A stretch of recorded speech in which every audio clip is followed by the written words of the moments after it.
Hey guys, Robbie K here with another review. Today hitting a little later than anticipated on the movie Dog Days. A movie that looks like a combination of essentially, I guess I would say a kids movie with a heart-pulling adult movie. Now if you haven't seen the trailer and the massive ad campaign that it is, Dog Days is essentially looking at the lives of a number of pet owners and their lovable canine friends and how it seems to connect everybody's story in some way or manner. Yes, very similar to Valentine's Day, New Year's Eve, and a number of other films to which some we want to forget and some we don't. Welcome to Dog Days with, again, a little bit of an animal side.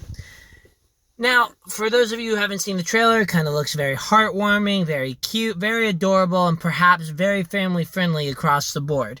But you never know with these movies, and that's where I'm happy to come in and kind of share my opinions. So, as always, we're going to break this down into a couple of things. Stage 1 being the general review, and Stage 2 being, of course, the detailed one. So, let's get started. In terms of the film, despite my low expectations just from the trailer, and not saying it was going to be a bad movie, but just kind of a meh movie, I was very surprised with how much I enjoyed Dog Days. A good emotional romp that was both cute and charming, and yet touching at many times. It's certainly an impressive feat to watch these dogs that are super well trained kind of be characters on their own, and somehow bring out the better qualities of the human counterparts that kind of work with them. So the dogs are definitely the reason to go for the movie. In regards to kind of the movie overall, I mean, it's pretty linear, predictable, and very piecemeal together to hit all kind of avenues of life like I think they were going for. You get plenty of dog time and plenty of emotional kind of connectivity to the various pooches that are in there. And like I said, there is a little bit of language, but for the most part, kid-friendly and can be okay, though there are going to be a couple of concepts that might be either a little over their head or a little harder on them than you might anticipate. Regardless, though, the movie is actually solid. It's very fun. Is it worth a trip to the movie theater? As much as I enjoyed and was surprised by it, I gotta say it's probably worth a Netflix and would have been good as kind of a direct release to there. But nevertheless, I'm always about going and supporting them with it. So if you do get a chance and are looking for a kid-friendly movie, please check it out. That's the end of Stage 1. Feel free to head out if you're done. But let's head on to kind of Stage 2 review and talk about the likes and the dislikes. Now, in regards to the likes that I did, I think you can already guess what my solid one is, but let's start with the fact that it's cute and adorable. I always have a thing for those movies because somehow they bring out the fun nature that films are supposed to have, and Dog Days accomplishes that. It's a bit silly at one part, only to kind of go very fun and friendly, and of course, just across the board, super adorable on many levels. It's just a very fun movie, as I'm sounding like a broken record, that a lot of age appeals will do, because dogs are, for most, very timeless. Whether you're 10 to whether you're 70 years old, if not greater, dogs have a special place in many people's hearts, assuming there's no fear, allergies, or whatever else comes about with owning a pet. In addition, I gotta give them props that they balanced most of the characters very well and gave the star-studded cast equal amount of time, which if you've seen some of my previous reviews or at least read some of my reviews, hey, I'm all about seeing that if you're going to pay the bill, make sure to make the most out of them. And I felt that this was one of the movies that actually did it very well without, what's the word I'm looking for, without kind of limelighting one character over the other. In addition, I gotta give it props because the dialogue, while corny and cheesy at times for my own personal taste, actually was very realistic, and I think kind of captivate the various generations represented in this movie. Yeah, you still got kind of those movie magic, Hallmark, like one-liners in there, but for the most part, I was actually pretty impressed with kind of the dialogue writing in terms of how realistic it was.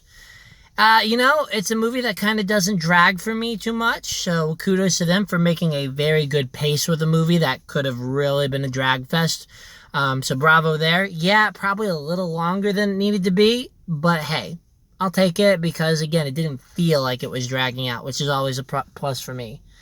The music, I gotta admit that while they had a few songs in the original version playing, the covers of their tracks were actually pretty decent for me. I did enjoy a couple of their renditions, felt it kind of kept in time with it. Yeah, predictable, you kind of knew where it was going. But I did like the sound and voice work, and it added that emotional edge that I love seeing a soundtrack do. That is assuming you're not tuning it out for just the visuals. Finally, I guess I would say that for the likes from the top of my head is I definitely really like just the acting chemistry. Now, there's no award-winning performances by the human people so much, but I'll tell you, they still did a solid job. These were roles that were very kind of cookie cutter, that brought it out, and they played it very well. Not only was there chemistry together, but again, my favorite aspect has to be that those dogs just really sold the shots. They did a great job being trained, and somehow, through the use of trainers, cinematography, and story planners, I mean, it felt like you just had a furry, very extra human tying things together. So, very well done there with all who were involved with this and promoting a good image. And I guess that's the other thing. Some of the things that they promote pull out my personal heartstrings, so I love it. And it kind of got some good message and displays out. So, bravo to you guys there. Now to the dislikes, which of course are just for me, but hopefully areas of improvement that others will see.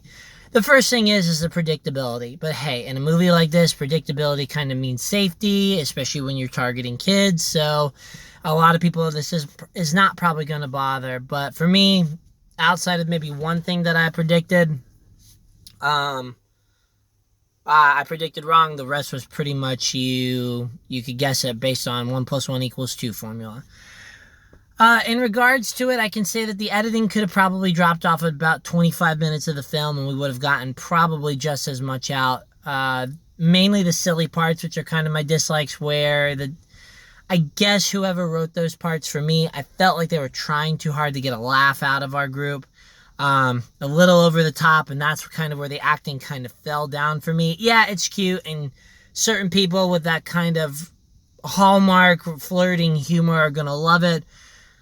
But for me, the first time it was good. Time number 5, it had kind of really grown stale. But again, that's me, and there is so much is too much of a good thing for me. In regards to it, there are a couple plot elements I would have liked to change personally. Can't really say much without potentially ruining anything. But, overall, I'm trying to think. I think the plot points are that there just could have been some times where those plots, random integration of characters for another star, I think could have been edited better, because I think my biggest dislike, so there needed to be a little more digging into it. Each of these things kind of felt like a novella, an episode, or a very short webisode, all kind of very hijinksy put together. The stories are cute, and they do a nice job interconnecting people. But the stories are still a little too piecemeal. They don't feel complete. They're not developed. They're relying on montages to kind of tell a story. And I get what you're saying. Well, Robbie, you wanted it shorter. If you want that, wouldn't that just lengthen the film? And that's kind of where the last one I said about editing comes in, to drop some of the weaker ones just for the sake of kind of putting weaker ones in there and really kind of diving into the story. Now, a few of them they did a fantastic job with. Others, like I said, need a little bit of work before their masterpiece. But otherwise, those are kind of where the dislikes are. So overall, this movie, for its category, is fantastic for its intended audience members. And I think a lot of people are going to be able to handle it given that it's given the proper chance. Unfortunately, I think there are some bigger shadows that are going to loom over it. So this movie's probably not going to do as well as I would like to see it do. Get ready for kind of an emotional ambiance of, especially that cute, adorable factor. When those moral lessons come in, that's where it's going to kind of pull at the heartstrings. So bravo to that. I would definitely see it again, and I would say that if you haven't already seen it, it's not my best recommendation to go to the theater, but to support the actors, especially the dogs. I'm hoping that you guys will go out and see it just for the sake of seeing it. But regardless, Dog Days is very predictable. You're going to get what you expect from the trailers. You may already see a good chunk of stuff that the trailers are, so you want to avoid watching them repetitively. Otherwise, you've seen a good chunk of the movie.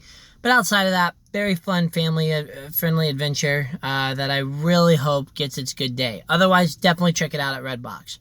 My scores in terms of probably comedy, drama, and kind of family-oriented, I'll put it at a 6.5, maybe a 7 if I'm feeling generous. Movie overall, and again, it's not saying that I hate the movie, but as a reviewer, I've got to look at all the pictures of stuff when it comes to comparing, like what they do for the top 100 list. Looking at a movie overall in general, it's probably around a 5.5, 5 at the lowest, 6 at the highest.